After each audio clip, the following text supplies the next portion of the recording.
La grotte de la mort.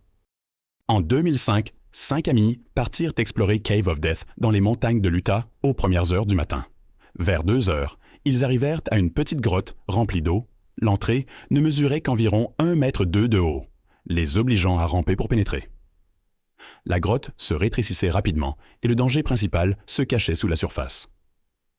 Un étroit tunnel sous-marin traversait la cavité d'un côté à l'autre, à peine 46 par 50 et 1 cm sur 4,6 mètres de long, entièrement submergé. Le franchir exigeait une immersion totale, un engagement absolu et la certitude de trouver la sortie.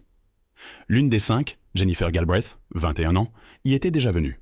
Elle avait tenté la traversée et survécu, bien qu'elle se soit évanouie d'hypothermie lors de cette première expérience. Malgré cela, elle convainquit ses amis que le passage était possible et les encouragea à essayer avec elle.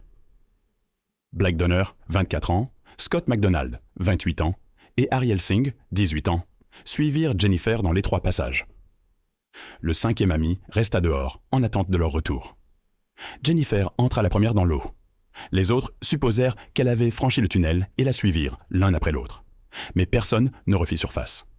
Un cordeau guide courait le long du tunnel pour orienter les nageurs dans l'obscurité totale. Il avait été posé pour éviter toute désorientation. Il semble que personne ne s'en soit servi. Sans guidage, il était facile de manquer la sortie et d'aboutir dans un cul-de-sac. Un plongeur ayant déjà franchi ce passage racontera plus tard s'être égaré et avoir dû revenir en marche arrière pour retrouver la véritable ouverture. Une erreur qui avait presque coûté sa vie. Pour Jennifer et ses amis, cette erreur fut fatale.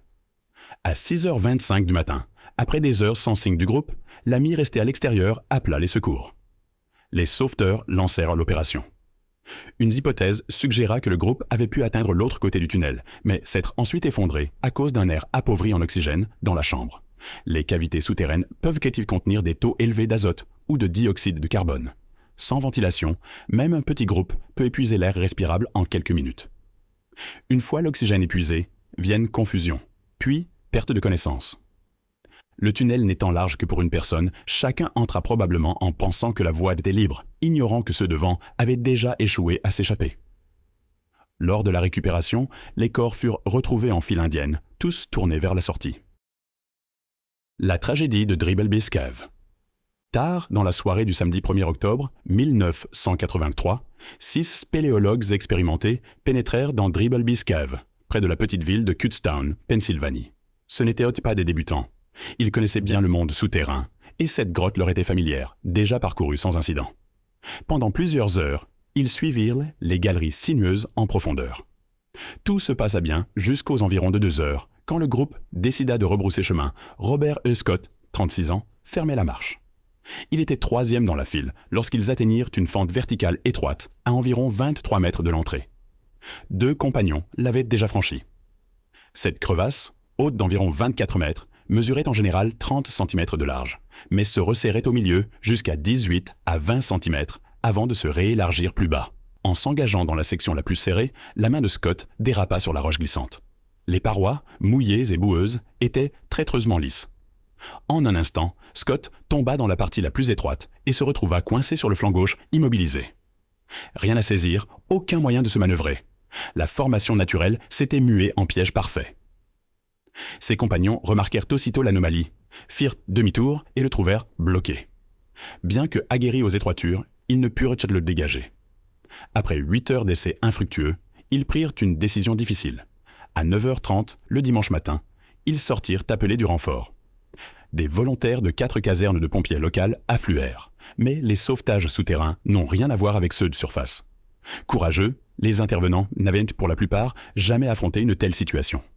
Très vite, il apparut qu'il fallait des spécialistes. Dans l'après-midi, 14 sauveteurs de la National Cave Rescue Commission arrivèrent, de Pittsburgh avec matériel et années de formation. À leur arrivée auprès de Scott, il était encore conscient, parlait, gardait le moral. Après plus de 12 heures sans, sous terre, l'espoir subsistait. Mais au fil des heures, tout changea.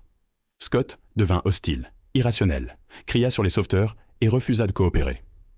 L'équipe apprit qu'il était épileptique. Il avait reçu un traitement préventif, sans effet notable. Son comportement restait imprévisible. Malgré tout, le travail continua. Une highline fut tendue au-dessus de Scott. Des sangles furent passées autour de son corps pour tenter de le soulever. À chaque progrès, ils se débattaient violemment, annulant les manœuvres et augmentant le danger. Sachant que l'opération durerait, l'équipe mit en place un soutien complet.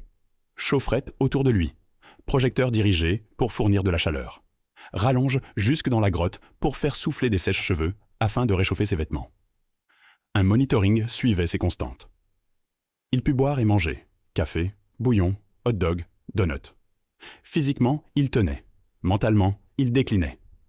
Les sauveteurs jugèrent qu'un sédatif serait la seule voie, calmer Scott pour le libérer. Les médecins sur place refusèrent d'autoriser. À court d'options, l'équipe tenta de joindre un médecin en Californie, connaissant médecine et spéléologie pour avis, tout en poursuivant les essais. Coussins gonflables sous lui, graissage pour réduire les frottements, film plastique sur les parois. Rien n'y fit. Le lundi matin, plus de 24 heures après le blocage, vers 7 heures, Scott criait encore. Puis silence. Il venait de perdre connaissance. Réaction immédiate. Oxygène, perfusion de fluide réchauffé, sans réponse. Après près de 30 heures, son organisme avait atteint ses limites. Scott, désormais inconscient, l'équipe prit la décision douloureuse de recourir à des méthodes agressives. La douleur n'étant plus un facteur, sauver la vie primait. En utilisant eyeline et sangle, ils commencèrent à tracter son corps. Le processus fut brutal, mais c'était le dernier espoir. À 12h25, le lundi 3 octobre, Robert Scott fut enfin libéré de la roche qui l'avait retenu plus de 30 heures. Les sauveteurs se hâtèrent, espérant une hypothermie profonde réversible. Mais il était trop tard. Peu après la surface, Scott fut déclaré décédé. Le médecin légiste conclut à une insuffisance cardiaque congestive due à un choc irréversible. La tragédie de Wabasha Street Cave. Le 27 avril 2004, 5 adolescents pénétrèrent dans le réseau des Wabasha Street Cave sous la ville de Saint Paul, Minnesota. Ils en avaient entendu parler par des amis et voulurent l'explorer.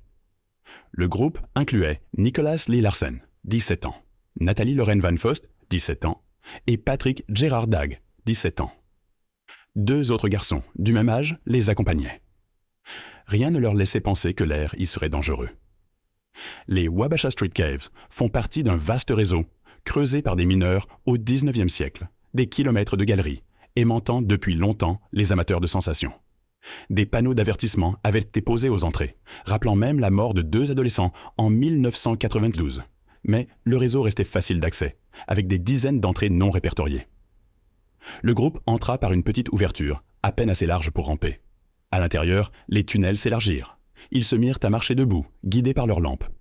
Ils progressèrent sur environ 183 mètres quand les effets du monoxyde de carbone commencèrent à se manifester. Inodore et incolore, le CO peut, dans les grottes, s'accumuler à la suite de feux allumés jours plus tôt. Sans ventilation, il stagne dans les zones basses. À un moment, les adolescents se mirent à perdre connaissance. L'un des garçons s'évanouit, puis revint à lui, seul dans le noir. Il parvint à trouver un puits étroit menant à la surface et s'échappa. Ce fut le seul à pouvoir appeler les secours. Les équipes arrivèrent rapidement.